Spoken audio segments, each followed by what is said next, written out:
रत्नागिरी आणि जगभरातील बातम्यांचे सुपरफास्ट अपडेट मिळवण्यासाठी रत्नागिरी खबरदारच्या सर्व सोशल मीडिया प्लॅटफॉर्मना आजच लाईक, सबस्क्राइब आणि फॉलो करा।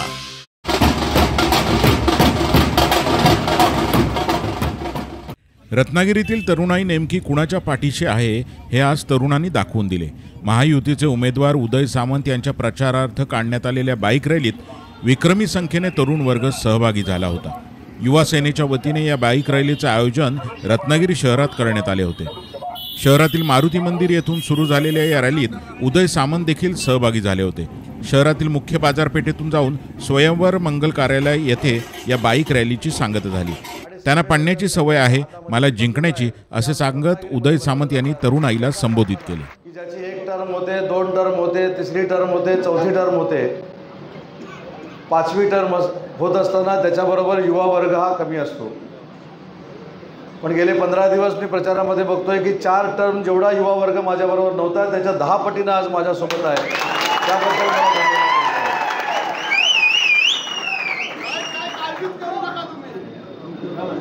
काळजी समोरच्याने केली पाहिजे, मी कशाला।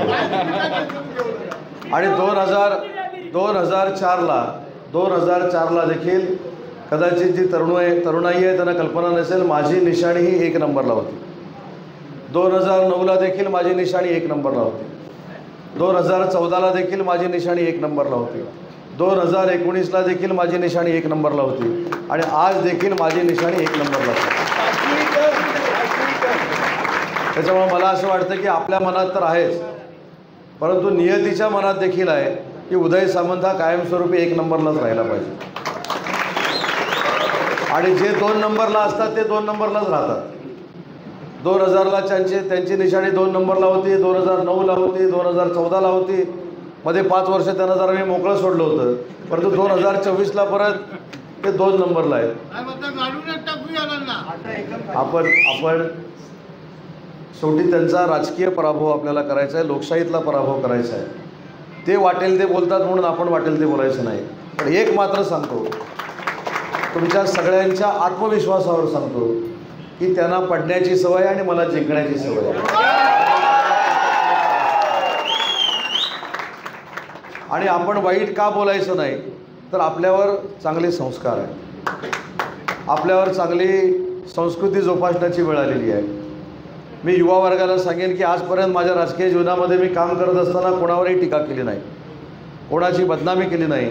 उलट माझ्यावर झालेली टीका मी हसत हसत स्वीकारलेली आहे।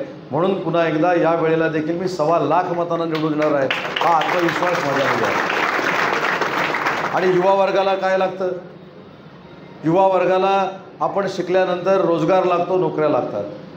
आज या युवा पिढीला मला मनापासून अभिमानानं सांगायचं आहे की 2004ला पहिल्यांदा ज्यावेळी मी या राज्यामध्ये विधानसभेचा आमदार झालो, त्या दिवसापासून 2022पर्यंत सातत्यानं जे उद्योगमंत्री झाले त्यांच्याकडे मी प्रामाणिकपणानं जात होतो, त्यांना विनंती करत होतो की माझ्या तालुक्यामध्ये, माझ्या रत्नागिरीमध्ये एक तरी आपण उद्योजक पाठवावा, एक तरी उद्योग आपण निर्माण करावा। कुणी माझं ऐकलं नाही, परंतु नियतीच्या मनात होतं की तुमच्या सगळ्यांच्या सहकार्यानं उदय सामंतच उद्योगमंत्री व्हावा। मी उद्योगमंत्री झालो आणि आज माझ्या तरुणाईला सांगताना मला मनापासूनचा आनंद आहे की 2 वर्षानंतर आता तुम्हाला नोकरीला पुण्या मुंबईला जायची आवश्यकता नाही। 20,000 कोटी रुपयाचा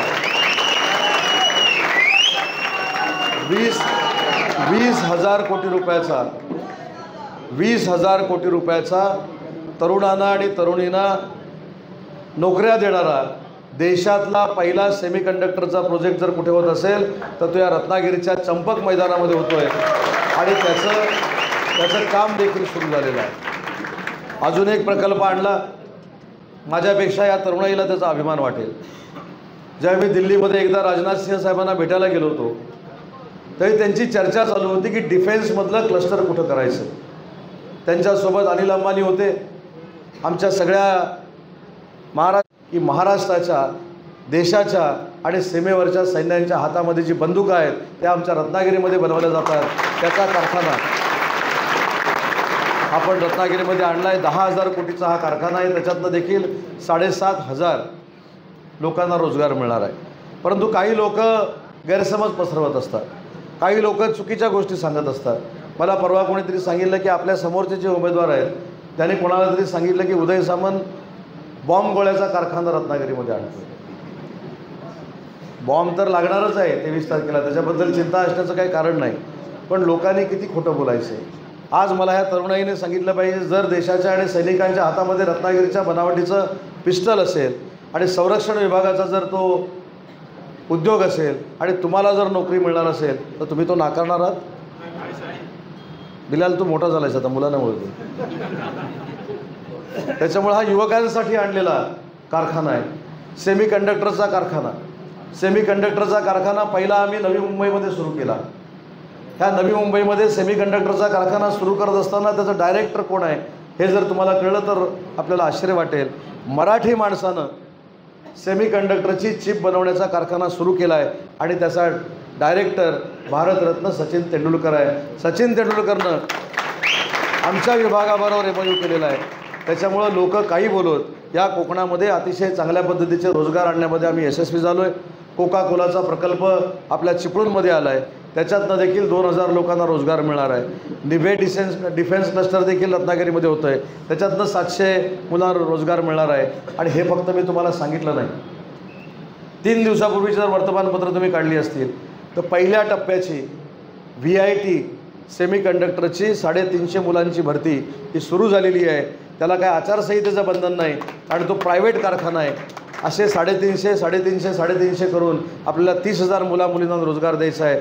आणि हा महाराष्ट्रातला असा एक प्रकल्प आहे की त्याच्यामध्ये MOUमध्ये आम्ही कंडिशन टाकली की या रत्नागिरी तालुक्यातल्या 1500 मुलांना ॲब्रॉडला पाठवून त्यांना शिक्षण द्यावं लागेल. ही सक्ती आम्ही त्या कंपनीवर केलेली आहे. आणि म्हणून आपल्या तालुक्यातले टॅलेंट असलेली 1500 मुलं आणि मुली ही अमेरिकेला किंवा लंडनला शिकायला त्या कंपनीच्या माध्यमातून जाणार आहेत. हा देखील निर्णय आम्ही घेतला आहे. आणि म्हणून फक्त प्रचारासाठी मला मुलामुलींचा वापर करायचा नाही, बाईक रॅलीसाठी फक्त तुमचा वापर करायचा नाही, तर तुमच्यासाठी काय केलं आहे, महायुतीच्या सरकारनं काय केलं आहे हे देखील तुम्हाला कळलं पाहिजे. याच भावनेतनं आज या कार्यक्रमाचं नियोजन तुषार साळवी असतील, अभिजित दुडिया असतील, युवा सेनेचे सगळे पदाधिकारी असतील, मी नावं सगळ्यांची घेत नाही, युवा मोर्चाचे पदाधिकारी असतील, महायुतीचे पदाधिकारी असतील, यांनी केलं त्याबद्दल त्यांचे मनापासून आभार मानतो.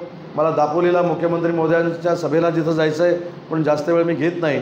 पण आज रत्नागिरीच्या युवकांनी आणि युवतींनी इतिहास घडवला. आजपर्यंतच्या राजकीय इतिहासामध्ये कधी एवढी मोठी बाईक रॅली झाली नव्हती. ती तुम्ही काढून दाखवली आणि ती माझ्यासाठी काढून दाखवली. याबद्दल आपल्या सगळ्यांचे मी आभार मानतो.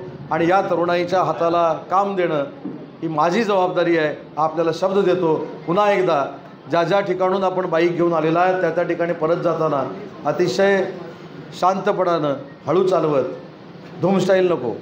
तर मगाशी पण एक रॅलीमध्ये कोणतरी एक धूम स्टाईल होता, त्याला म्हटलं बाबा शांततेने घे, रॅली जेवढी आपण चांगली करतो उद्या कुठंतरी काय झालं तर उद्या परत बोंबाबोंब होईल की बाईक रॅलीमध्ये धूम स्टाईल वापरलं. कारण हल्ली कोणाला काही मुद्देच राहिलेले नाही. परवा कोणतरी आले ते म्हणले उदय सामंतला माज आला आहे. मी त्यांना सांगितलं मला कधीही माज आला नाही. मी माझ्या आयुष्यातली राजकीय कारकिर्दी जमिनीवर पाय ठेवूनच काढलेली आहे. पण माज या गोष्टीचा 100% आहे की मुलं आणि मुलींचं प्रेम उदय सामंतवर आहे. या गोष्टीचा माज मात्र नक्की माझ्यामध्ये आहे. आणि म्हणून परवा झालेले मेळावे आणि आज झालेला मेळावा, त्या 5 मेळाव्यांची गर्दी एकत्र केली, ती देखील याच्या निम्मे होती. हे देखील आपण काही लोकांना सांगितलं पाहिजे. एवढीच विनंती या कार्यक्रमात. ही विजयाची नांदी आहे साहेब, सर्वांच्या वतीनं सांगतोय आपल्याला. 23 तारखेला याच्या 10 पट मिरवणूक निघणार आहे आपली. हे 23 तारखेला तर विक्रमी मिरवणूक निघणारच आहे. आणि 23 तारखेला ज्येष्ठांच्या आशीर्वादानं, लाडक्या बहिणींच्या आशीर्वादानं आणि या मुलांच्या सहकार्यानं किमान 1.25 लाखाचं मताधिक्य मी क्रॉस करणार आहे, हे देखील मला माहिती आहे. पण हे सगळं करत असताना मला सगळ्या तरुणाईला एकच विनंती करायची आहे, जी आज काळाची गरज बनलेली आहे. राजकारणामध्ये मतदान करणं न करणं हा लोकशाहीतला एक भाग आहे. पण हे सगळं करत असताना आपण ज्या एका विळख्याला बळी पडतो आहे. आज इथे माझे अनेक सहकारी आहेत. अनेक कॉलेजच्या मुलांना मी सांगतो की ठीक आहे, राजकारणात यायचं असेल चांगलं शिका, राजकारणामध्ये या, पण व्यसनाच्या अधीन जाऊ नका.